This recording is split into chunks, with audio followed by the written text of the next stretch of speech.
Blog Talk Radio.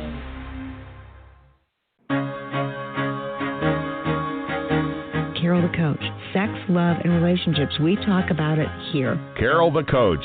Compassion with contemporary relevance. I am a psychotherapist. I can be your personal life coach, and I can help you with your issues. There are no problems too small or too big. You can talk about anything. Speaker, columnist, radio TV host, and commentator.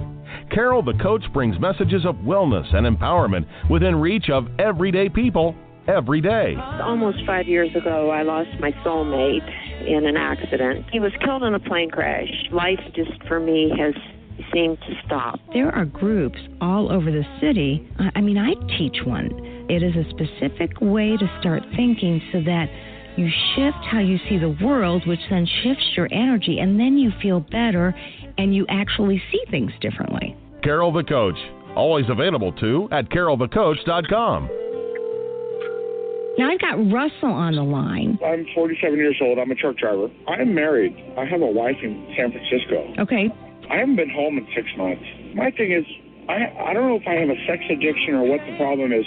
Why do I want what I can't have? And as soon as I can have it, I don't want it anymore. You're right on target when you say, I don't know if I have a sexual addiction. Well, guess what? Yes, you do. And you know what? That's my specialty, Russell, so you're at the right place. Continue. I meet women online, and I'm in a different part of the country. I travel all 48 states, so I love sex. I hear self-esteem issues. You never felt good enough, and you didn't feel like you were getting what you should have then, and you're reenacting that now. Do you want to change that about yourself? I got an interesting email this week. He said, Carol, I'm really confused about who I am and how I am showing up in the world. You know, I like wearing women's clothing. It seems very compulsive. I don't know. I have to do it in secret.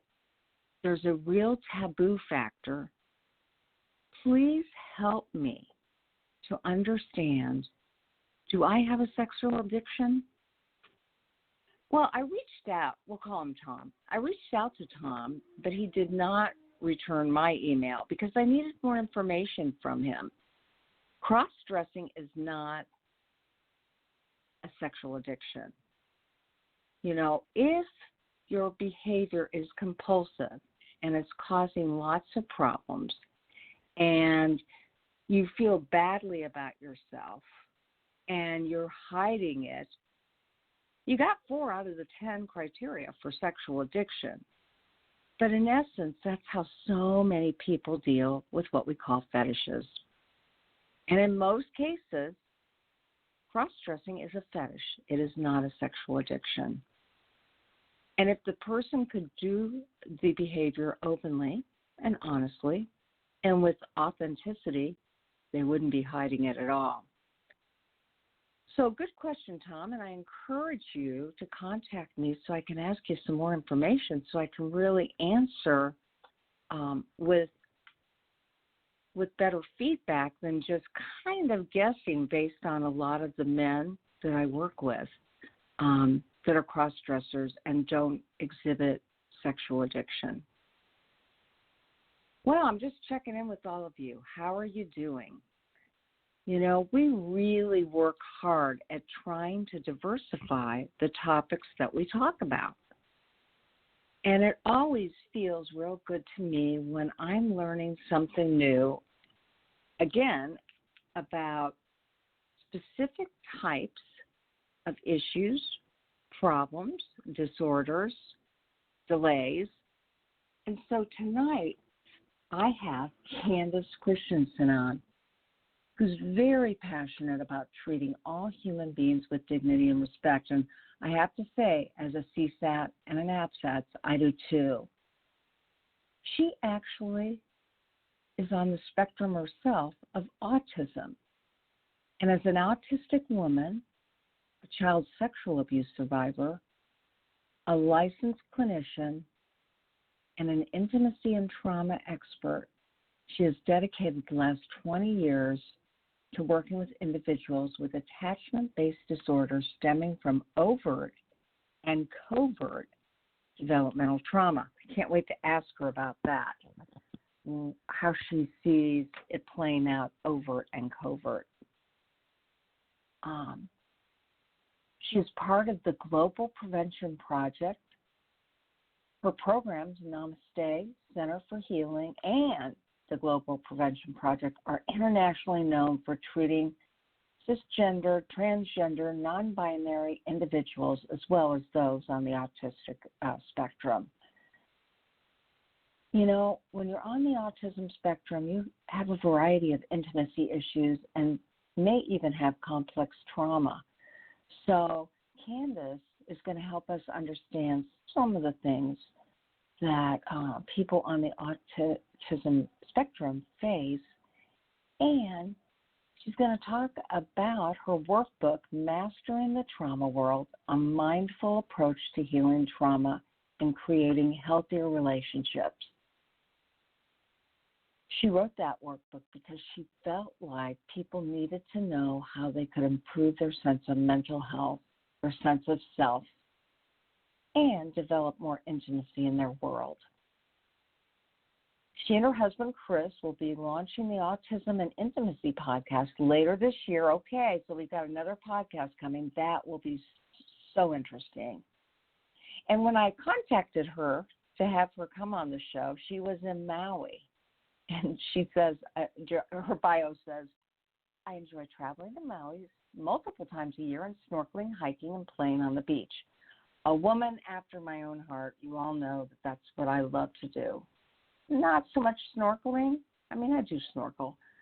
But I love paddle boating, and I love skiing, and I love walking that beach. And that is how I find my serene. You know, I work hard, play hard, and so serenity is so important. And so I want to encourage all of you, when you're looking at intentional self-care, you want to find things that relax the mind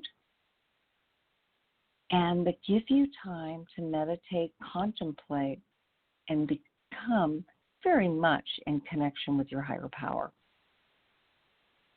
You know, I was talking with a man in group several weeks ago, and he kept slipping. And, you know, he's worked really hard on his sexual addiction, but he just isn't able to gain more than a couple of weeks without slipping, whether that's looking at bathing suit images or provocative, controversial stories. It's not like he goes to hard pornography, but you and I both know when you're lighting up that reward center, whether it be a woman in a bikini or a full-fledged nude picture of a female or male, depending on what your bias is, it lights up the reward center in the same way. And the brain doesn't know the difference. And so it's dangerous territory. And no one can expect to get 100% healthy until they stop what they consider to be slippery slope behavior. And since we allow all sex addicts to customize their approach, I have just really encouraged him to put that in his inner circle so that he'll take it as seriously as I see it is for him. Now, the truth of the matter was that in group, each person was able to share with him one thing that they felt was missing from his program. They weren't doing his inventory. They weren't being judgmental. They were really saying, hey, have you thought about this? I didn't hear you say that you had this. I'm not sure that you're looking at this. And then he could take what he wanted and leave the rest. So that's exactly what he did. He heard things like, dude, you're trying to do this on your own. Yeah, you got group, but you're not calling any of us when you feel the urge. You know, fellowship is where it's at. You've got to contact us. That was one suggestion. he also heard, man, I don't know. I think you've got to work more on step 1, 2, and 3. It seems like your higher power is really missing from this equation. And when you put the higher power in the equation, you're much more likely to be successful. Have you talked to your sponsor about that? That was advice number 2. Another person I thought was really interesting said, hey, I know that your wife is doing the absolute best she can, but has she thought about being a little bit firmer about the consequences? I mean, it seems like she gets upset and screams and cries and rants and raves, but she doesn't set limits with you. And I don't think you're going to change until you experience her hardcore limits. So that was advice number 3.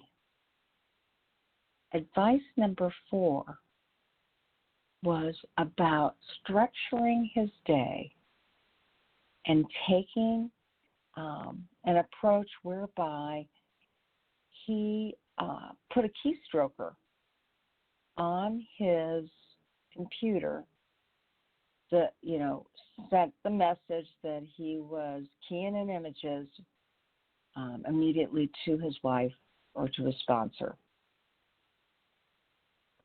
So that was kind of an IT technical thing. And, we all know that anybody can get around anything when it comes to technology.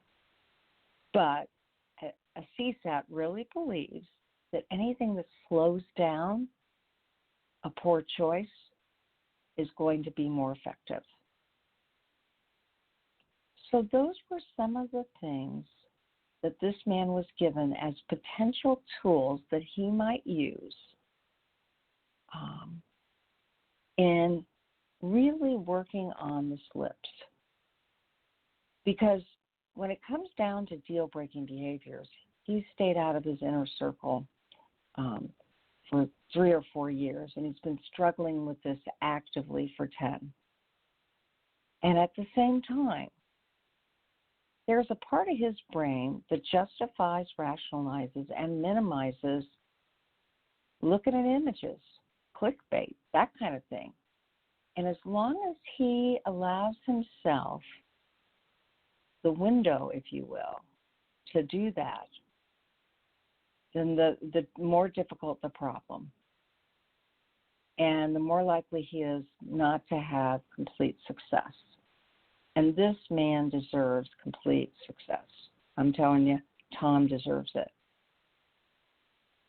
So I'm going to ask you, if you're an addict, what is one thing that has been tugging at your heartstrings that you have known could clean up your recovery, your structure, your program? What's one thing that you absolutely have thought about and discarded? It's tugged at your heartstrings and you've pushed it away. Perhaps your sponsors recommended it and you've ignored it. Maybe your wife or girlfriend or husband has said, get with the program, and you have minimized their request. And if you would, I'd like for you to write that thing down. And I would like for you to write out a statement that says, as of tomorrow at 9 a.m., I am willing to buy that keystroke terminator.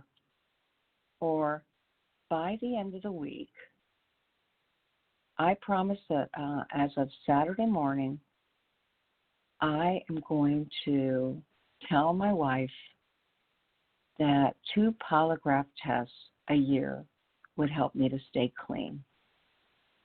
Or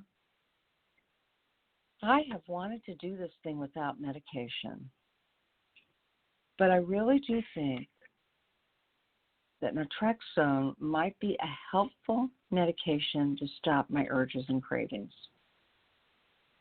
And I commit to calling the addiction specialist that my buddy recommended in the program. And even though is going to take me 2 months to get in, I will make that commitment to, you got it, get evaluated, and see if the medicine is right for me. One thing is when you write something down, you make it happen. Two, if you can come up with a date, place it in places that you can see it, you're much more likely to create an action plan to help. That's a little bit SAA or SA, and that's a little bit of a cognitive behavioral approach, smart recovery, if you will, Recovery Nation. Those two groups use a very cognitive behavioral approach, and it can be very, very helpful, especially if you're dealing with not really sure if you do have a higher power, if there is such a thing as a higher power. So that's your homework assignment for this week. And I want you to send me an email at carol@carolthecoach.com, and please let me know how that's working for you. Now, again, tonight, we're going to be talking about treating adults on the autism spectrum who have intimacy disorders. And, you know, as I indicated earlier, Candice Christiansen is a CSAT. She's a licensed clinician, and she's an expert in assessing and treating adults on the autism spectrum, as well as being an autistic Asperger's female. Candice has worked with hundreds of individuals on the autism spectrum over the past 20 years. She has a passion for it. She's created projects for it. She's developed a workbook for it. And she is an amazing individual who I heard respond on my listserv, and I said, I have got to have her on the show because she brings to light something that we really are not quite sure about. But what we do know, and I especially learned this when I ran a teen group for young males who had problematic sexual behavior. I didn't want to call them a sex addict. I would not have labeled them that way.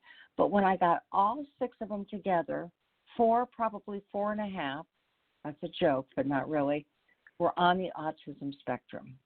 And so what I do know is that because of their own isolation, because of their own inability to have intimacy, and I'm not talking sexual intimacy, I mean closeness with other people, because they were incredibly bright, and because they immersed themselves in gaming and computers, they were susceptible to problematic sexual behavior. And the most incredible thing happened with this group is that they formed some lasting bonding relationships. And, you know, when I first started with the group, I was like, oh my gosh, I've got my hands full. But what I realized is they were craving real forms of communication, attachment, and intimacy. So, Candice, thank you so much for coming on the show and talking about autism. We don't know enough about it. You are so welcome. I hope you can hear me okay. Can you hear me okay? I sure can. How about you with me? Oh, good. I can hear you great. That's great, yes. Well, you've just been so honest in your writings and your podcasts, and I know you're going to be doing podcasts this year on autism. Tell me a little bit about how you got so involved with this specialized disorder. Well, it's so interesting because I wasn't diagnosed until I was in my 40s. And so I'm 45 now. But interestingly enough, throughout the years, I tended to attract other adults on the autism spectrum, whether they were male or female. And when I was in my undergraduate program, I actually volunteered for a year with children who were on the spectrum. Again, not knowing that I too was on the spectrum. And so I always knew that I was different. I always knew that I had some quirks, if you will. I always knew that socially I was, awkward and so on and so forth. But I didn't realize until my mid-40s I was on the spectrum. And so as folks started coming to me, adults, and working with me, especially after I got my CSAT, I, throughout this process learned we've got to do it differently in terms of treatment with folks on the spectrum. They deserve that because triggers, for instance, are going to be different than a non-autistic person. And so it's been, I'd love to say it was accidental how I became passionate about this, but now that I know and, that I am Asperger's or a woman on the autism spectrum, it's really validating, and that actually has really helped in driving my passion. Well, and you can tell that you're very, very passionate about it. Obviously, you have a soft place in your heart for the struggles that so many people experience when they have problematic sexual behavior and autism. You get that attachment issue. Can you tell me a little bit, and our listening audience, how you see autism and that spectrum and how it applies to attachment issues and theories or lack thereof? Well, there's the primary thing in terms of someone on the autism spectrum, and I'll speak about me, for instance, is, we do have communication and social deficits. And so growing up, there's subtle, social nuances going on around us, and we're not catching on to those like our non-spectrum peers. And so, there definitely can be, if we're talking about attachment theory with parents, an autistic child and a parent can attach to an autistic child.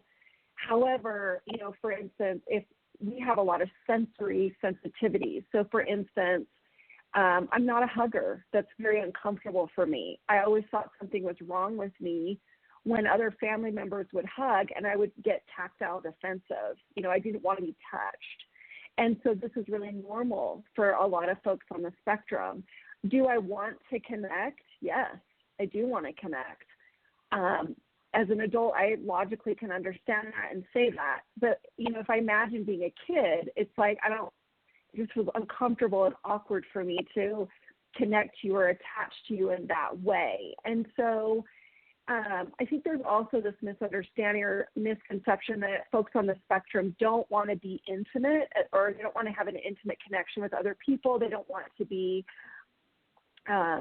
sexually intimate or in relationship. And we do. It's just for a lot of us, we don't know how. Again, it's very scary. There's a lot of social intricacies we miss that we didn't learn in our childhood that our non-spectrum peers did. And so yeah, that can be really problematic. And then we can add on, the component of folks that turn to pornography, for instance, to cope, folks that are on the spectrum. What I find is there's a lot going on.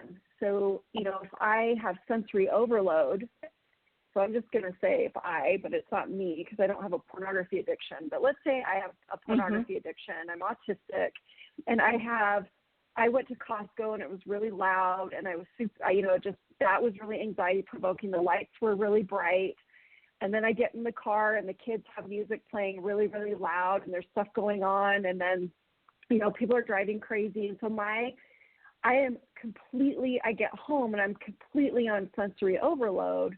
For a lot of the clients I work with on the spectrum, they'll turn to pornography and then masturbate as a way to self-soothe, as a way to self-stim, if you will.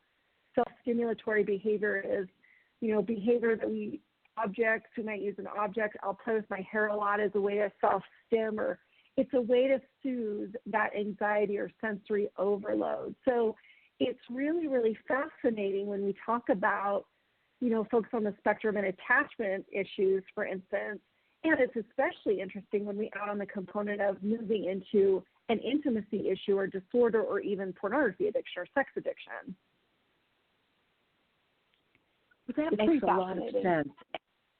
Yeah, it really, really does. So, you already gave us a tip, because I know one of the questions that I have is for parents that are our listening audience, for those family members or even the clinicians listening to the show, do you think that adults on the autism spectrum present differently than children or teens on the spectrum? Or are they all the same? Well, I love that you asked that, because as an adult, I definitely present differently than a child who's on the spectrum or a teen. And a big part of that for me and the folks that I see that end up diagnosed is I've had a lot of years to socially camouflage or mask my traits and model after someone that's non-spectrum, or follow and mimic people that I admire and try to be like. So a lot of people will say, I'm shocked.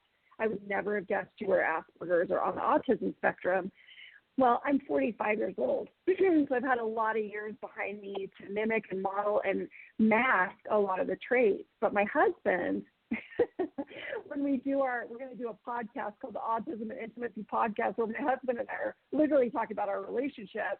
He has a whole other side of me, because he gets to see, when I get, like I said, tactile defensive, or I can come across as very rude sometimes, and it's not my intention, but that's a spectrum trait where it's like matter of fact. I might say something that's insulting, and so, yeah, I mean, it's just, but for children, going back to children and teens, a lot of children, and I think a lot of professionals that are experts in assessing children and teens on the spectrum know what to look for.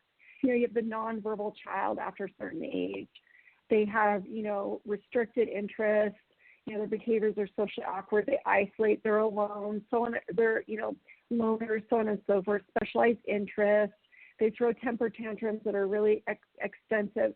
But as an adult, what I love about us now saying autism spectrum, we really are. It really is a spectrum. Each and every person I meet on the spectrum expresses their symptoms a little bit differently. And I think it's really beautiful. I think we have a lot of beautiful strengths as being spectrum folks that often gets forgotten in our, quote, diagnosis. And so I really try to work with a lot of adults on the spectrum and realizing and recognizing that even though you have deficits and challenges, you also have some really beautiful strengths. But yeah, they're very different. You almost, and you know what, Carol, you almost have to fight for a diagnosis as an adult. There's a lot of folks I know that feel like they have to, quote, prove to the professional that they're on the spectrum. They'll read a book or several books. They'll research and study on their own.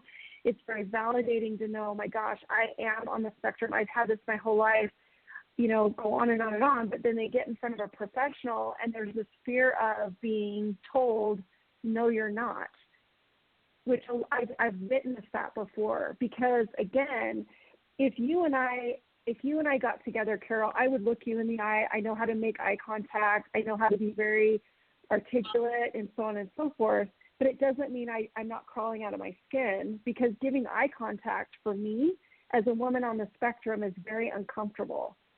Whereas for you, it's probably pretty natural. Does that make sense? But I've learned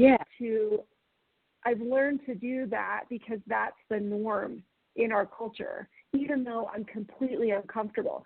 So if I'm in front of a psychiatrist, psychologist, and I'm presenting very well, I'm highly successful. Sadly, oftentimes professionals will say, wow, you're so successful that or you give eye contact, you're married. There's these assumptions that, you're obviously not on the spectrum, but I am. So it is harder. It's harder to get a diagnosis in adulthood. I will say that. You have to get collateral information, clinical observation, a lot of assessing and testing by someone. And at the end of the day, it ends up being the clinical judgment of the professional who has expertise. That makes total sense for our listening audience that may tuned in late. I'm speaking with Candice Christiansen.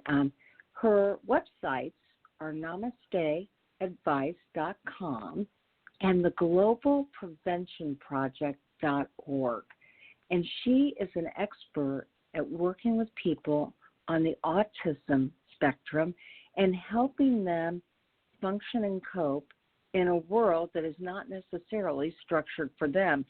She especially is gifted with working with people that have problematic sexual behaviors because of all the issues of self-stimulation to calm the body down and the isolation and intimacy disorders that sometimes people with autism face. So I'm going to ask you, there is this misconception that people who are autistic or who are on the autism spectrum are often asexual and they don't want a relationship. And yet I told you when I worked with my teenage boys, they were craving the relationship.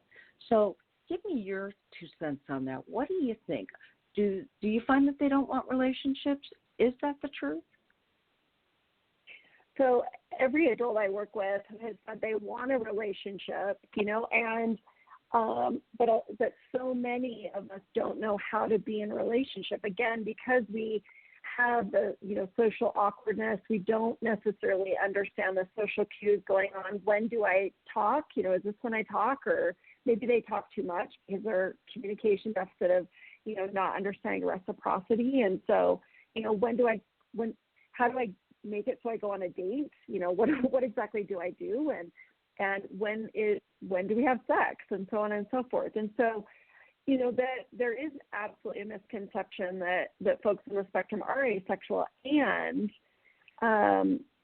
it's not black and white. Many folks on the spectrum want to be in a relationship, and many want to be able to explore whatever kind of relationship they want. There's folks on the spectrum who are monogamous and married. There's folks who are single. There's folks on the spectrum who are polyamorous.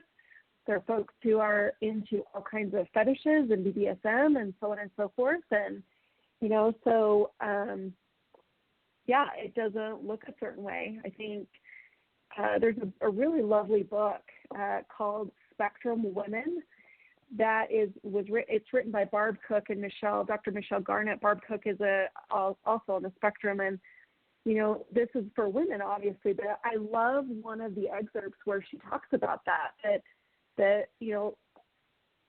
spectrum folks want to be in a relationship, and how our relationships look are unique, and some might be traditional and some might be not so traditional, and that's okay.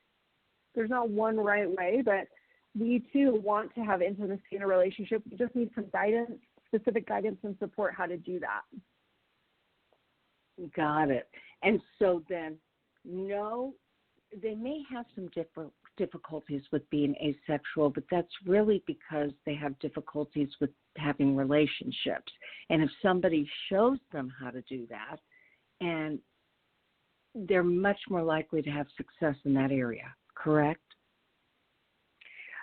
I have yet to work, and maybe because I work with folks who are on the side of, porn addiction, sex addiction,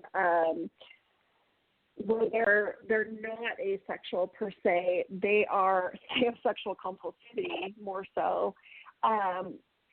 But there might be folks that are asexual. I think more often than not, that's fear related, which is, I have a lot of compassion. If you're listening and you're asexual and you're on the spectrum, okay, that's okay too. If you're not wanting to be sexual.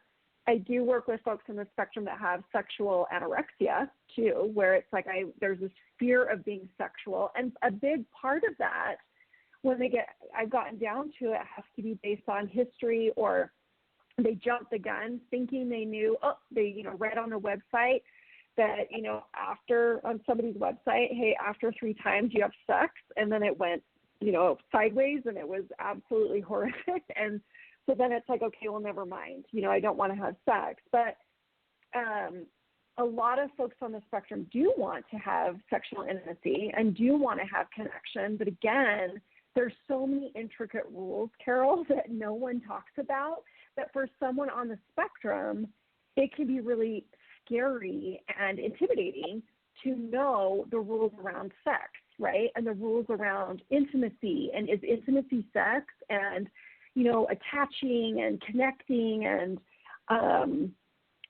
so I do a lot of really slowing it down, breaking it down for people.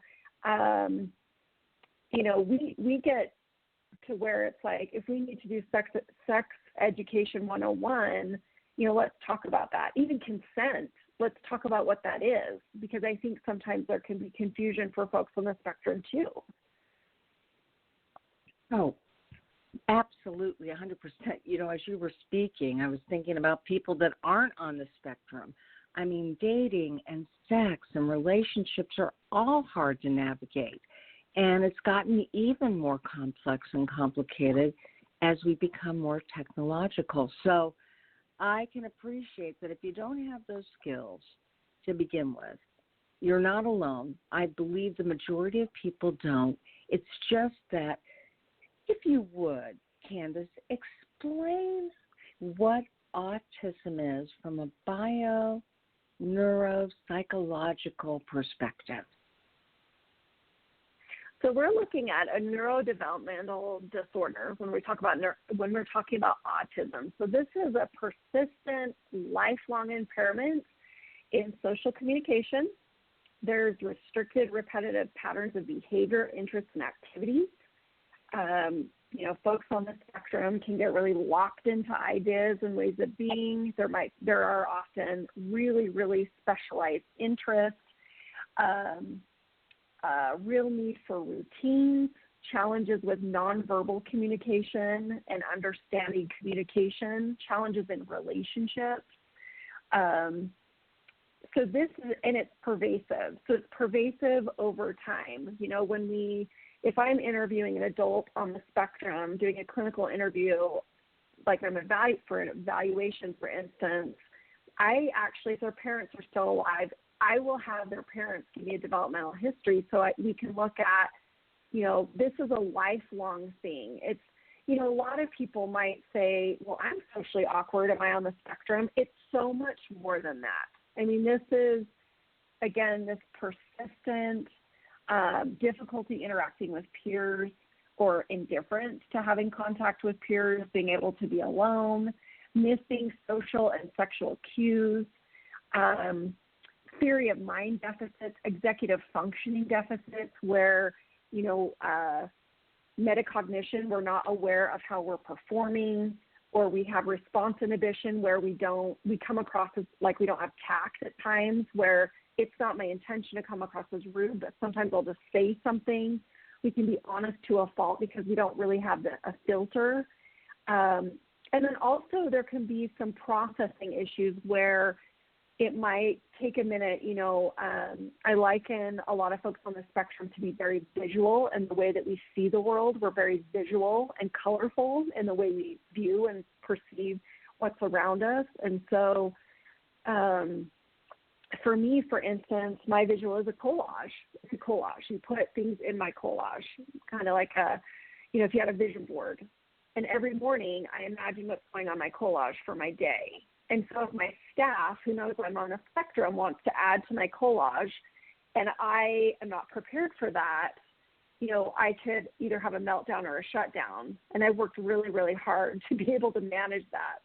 But I know that there are people that are listening tonight, Carol, that can understand what I'm saying. There's a lot going on. You know, we process things differently. We think and see the world very, very differently. And again, these can be strengths, but they also can create challenges for us. There's also self-stimming behavior, which is a form of regulating our emotion when we find ourselves anxious. Sometimes if we find ourselves tired, self-stimming behavior might look like I said, playing with hair or fidgeting with a coaster. I have someone in my group who will fidget with a coaster, playing with pens. You know, some masturbate as a form of soothing or regulating their anxiety. And then eye contact, you know, that's one that's really nonverbal. And if we want to talk about intimacy, if you think about it, when we're talking about intimacy, oftentimes we face the person, we're looking in their eyes before we kiss them, making love. It's like, open your eyes. Can you imagine how hard that is for someone on the spectrum who is crawling out of their skin with giving eye contact? So, I mean, there's definitely a lot more. Yeah, there's definitely a lot more going on. love when people say, well, I'm socially awkward, am I on the spectrum? Okay, it's so much more than that. So I hope I gave kind of a good overview of what is involved in the diagnosis for someone on the spectrum. Well, you absolutely did. And so now, just because people may be hearing this for the first time and they may even be thinking, oh my gosh, that's me, or oh my gosh, that's my wife, or oh my gosh, that's my child. So I'd like for you, if you could, to talk a little bit more about the specific things that you address when you're working with an autistic individual or couple around intimacy issues when one or both of them have autism. Well, I think a big thing is, because intimacy is so much more than sex, is communication. Because a lot of folks on the spectrum, we have, well, one of the primary traits of someone on the spectrum is a theory of mind deficit, for instance. So struggling to understand your perspective of things, for instance. So, you know, in my work with couples where there's one, typically I've only worked with where it's one person on the spectrum, but sometimes I've suspected it's both. I'll work with the person who is autistic on understanding, you know, their partner's perspective. So that's really, really important. Another thing, too, is cognitive empathy. You know, cognitive empathy, I think there's this misconception that folks on the spectrum, we don't experience empathy or we have low levels of empathy, but that's actually not true. You know, I'm very emotional. A lot of females on the spectrum I know are very, very emotional and feel very, very deeply. It's just sometimes we don't know how and when to show that. That's cognitive empathy. So it's learning how to actually demonstrate that you have the empathy for the person. That would be something that I'd be working with a couple that I'm seeing. Really raising the awareness that the non-spectrum partner has needs as well, because I think a lot of times because of what's going on with a person on the spectrum, and everybody brings their own stuff to the relationship. But I think a lot of times the person on the spectrum, and I can speak for myself in this, can get caught up in my own specialized interest in things. And for me, it tends to be work, where my husband will feel neglected, and he has needs too. And so we'll work on that when I work with couples too on, hey, you know, let's make sure that you are learning to balance work with play. Play can be very, very hard for those of us on the spectrum. We can get very rigid and locked in. That's an executive function challenge that we have, where, you know, we get locked into something and then we just don't want to stop. We definitely want to work on that rather than pay the bills or whatever, because that can be boring. And so really finding balance in life between honing in and like having that hyper focus on things and perseverating on things, and really learning to balance that, especially with our partner, with play, or even finding time to put our screens down and focus on our partner, which can be very, very, very challenging. So communication is huge. I will say this, Carol, I'm a Gottman leader. I got trained to do Gottman classes. So did my husband. I love the Gottman stuff. And for those that are clinicians listening or folks that are on the spectrum listening, the thing I love about Gottman stuff is it's very structured, it's concrete, and it has a system. And for those of us that are on the spectrum, we love those things. So I use a lot of the Gottman stuff with clients, couples. I use that in our group just to learn, like, okay, let's walk through, you know, the 4 horsemen, what can create roadblocks to communication, because it's so simple and concrete. So those are just a few examples of things we work on that I work on with folks who have a spectrum on spectrum relationship. And then I will say this, if there's an addiction or infidelity issue, it's a whole other ballgame. I mean, we're going to talk about what I talked about, but we definitely dive into the betrayal, the betrayed spouse and his or her trauma. We definitely will dive in. I love Patrick Karn's work. I'm a huge fan of the task-based approach, especially with folks on the spectrum, because it's CBT-based, folks with that are on the spectrum do very well with CBT, and so it's awesome because it just spells it out. Some of, in his workbook, Karn's workbook, there were visuals, and so folks on the spectrum a lot of times will have their own way of envisioning things, whether it's a cycle or so on and so forth, so I'll let them draw how that looks, but we do a lot of work around that. And, couples work with that. We take our time until the person on the spectrum that's got the addiction is ready, and same with partner. So I know that was a mouthful, but that's what we do. That's what I do. Well, and I would think that it's so important for you to be able to utilize that CSAT. Candice is a CSAT. She's a certified sexual addictions therapist. She's trained with Dr. Karn, and so she understands the differences and the nuances between having some intimacy disorders and having sexual addiction, which has a secondary issue of intimacy disorder. So I appreciate you being able to obviously differentiate that for your clients and also for our listeners. Now, I got to ask you, I know that you started this the Global Prevention Project. Tell us a little bit about what that is, because you have been an advocate for any kind of person, anybody dealing with any different. Yeah, so tell us a little bit about that. Well, you are so kind, Carol, to bring that up. I have. I am open to treating anyone who is asking for help. And so we do actually have a program both at my Namaste Center for Healing. That was the namasteadvice.com website you mentioned, where we treat folks on the spectrum as well as neurotypical individuals with all kinds of trauma and intimacy issues.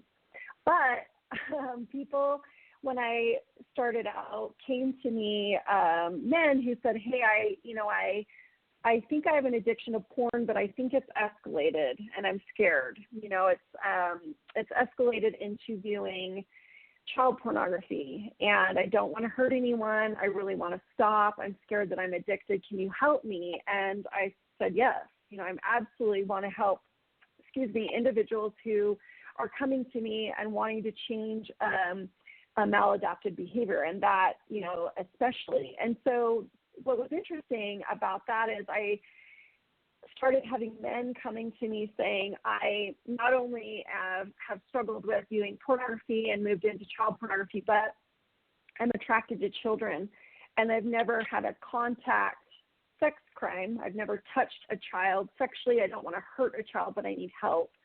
And so now it's been several years now. We treat minor attracted persons all over the world. The only reason I use that term, it's not something that I created, is because it's an umbrella term for individuals who are attracted to babies, prepubescent children, pubescent teens, and postpubescent teens. So we call it MAPS.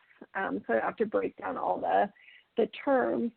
We've done that. We treat cisgender, transgender, and non-binary MAPS, and we have web-based groups for MAPS with individuals who call over from all over the world. We also treat partners of sex offenders. We have two call-in groups. The Global Prevention Project is web-based. All the groups are web-based, so you can call in from all over the world. We treat individuals on the autism spectrum. Those who are mentally ill, those who have Parkinson's, who are legally involved with a sex crime.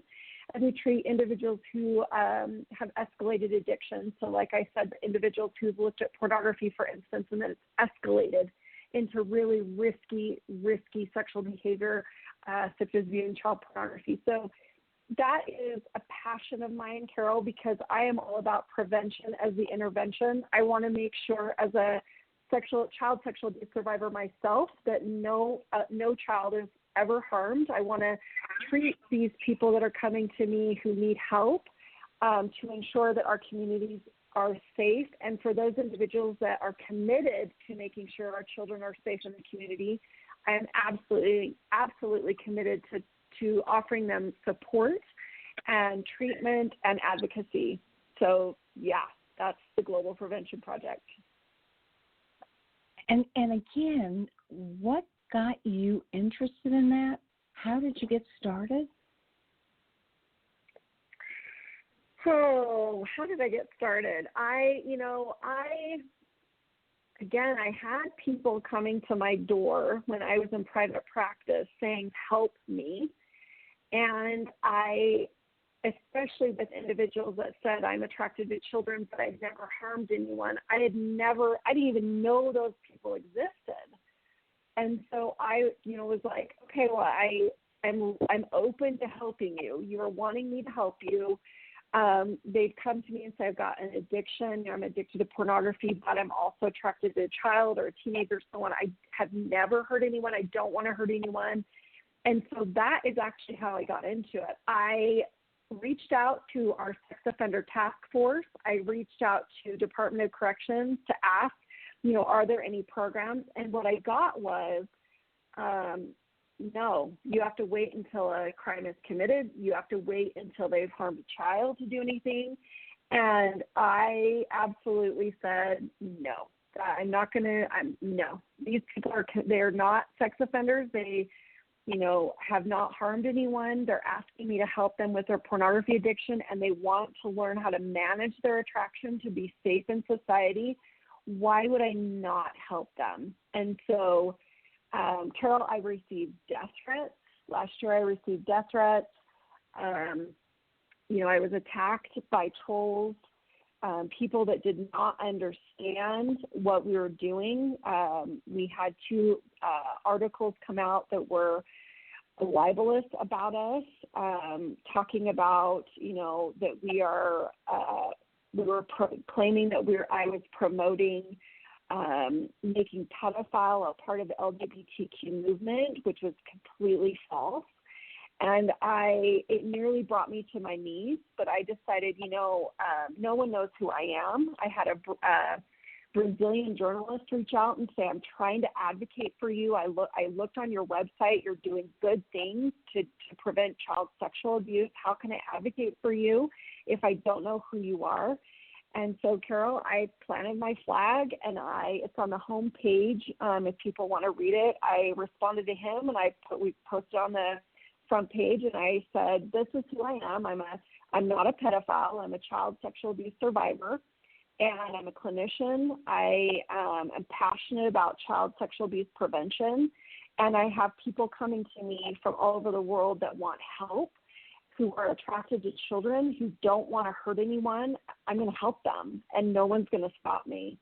And so accidentally, I guess, is the answer. I just went the long form.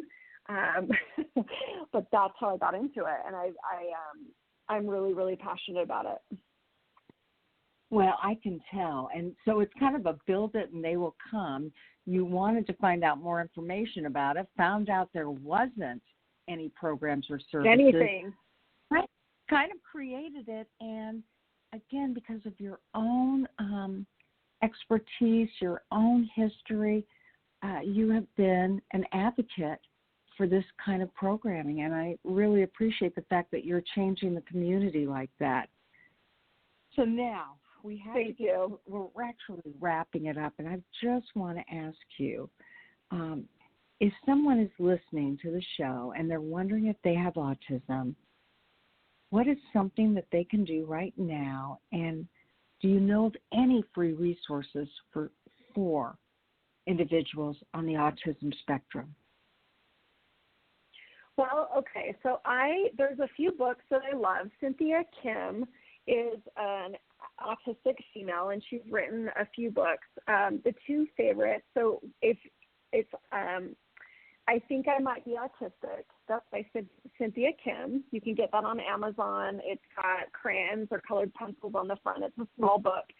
That is an excellent book if you're an adult listening and you're wondering. The other book that she wrote that's her story, but she has all kinds of tips and tools, is called Nerdy, Shy, and Socially Inappropriate. It's phenomenal. Females tend to present differently than males, so Spectrum Women, if you're a woman listening, is phenomenal. I could highly, highly recommend. And then if you're a married couple or in relationship, a partnership, and you want to learn about, how do we have a successful relationship, spectrum, non-spectrum, so on and so forth, or both spectrum, Marriage and Lasting Relationships by Eva Mendez. It's phenomenal. So free resources on my website, Namaste Advice. If you go to that, click on resources, there's white papers. You'll click on it, and there's free handouts that you can download for adults on the spectrum. And I'm continuing to add more of those each and every month when I have some free time. And so you can also email me, Candice@namasteadvice.com, if I went too fast and you want me to repeat the books, or you want to know how to get to my website. So there's a lot out there, but those are, if you're wondering, I highly recommend Cynthia Kim's book. I think I Might Be Autistic as a start. It's a quick read. It's incredibly validating. That's a really good place to start. Well, Candice Christiansen, thank you so much. I want to reiterate that her website is Namaste, which is NAMASTE, and then it's advice, namasteadvice.com. And you can always look her up through the globalpreventionproject.org. So keep us posted. We want to know the new and interesting things you are doing, and thank you for advocating for the autism disorder, because I'm telling you, that spectrum is, as you indicated earlier, it can be so mild that you think something's off or a bit peculiar, but you can't put your finger on it, or it can result, obviously, in some fairly severe relationship issues. So I so appreciate all the work you're doing, and thanks again. Thank you so much. I appreciate being on the call tonight. Thank you so much, Carol. All right. Make it a good one. And again, that was Candice Christiansen, and she is amazing. She's taken her own life and made a difference in the lives of others. And that's what I want you all to do, because whether you're into that 12-step program or not, what it can do for others is amazing. That is the 12th step. And so I want you to ask yourself not only what's been tugging at your heart, as I mentioned earlier, that you need to change to fine-tune your program to get more out of recovery, but I also want to ask you, what can you do to give back? Because we are all lights in this world, and we need to shine. And no matter what you've been through, no matter what you've been convicted of, no matter how many affairs you've had, no matter what has happened to you in your life, you got a lot of love, you got a lot of gifts, and you got a lot of light to shine. So as I say at the end of every program, I want you to fearlessly have the courage to be yourself. And I'll see you next week for more sex help. Carol the Coach. Make it a good one.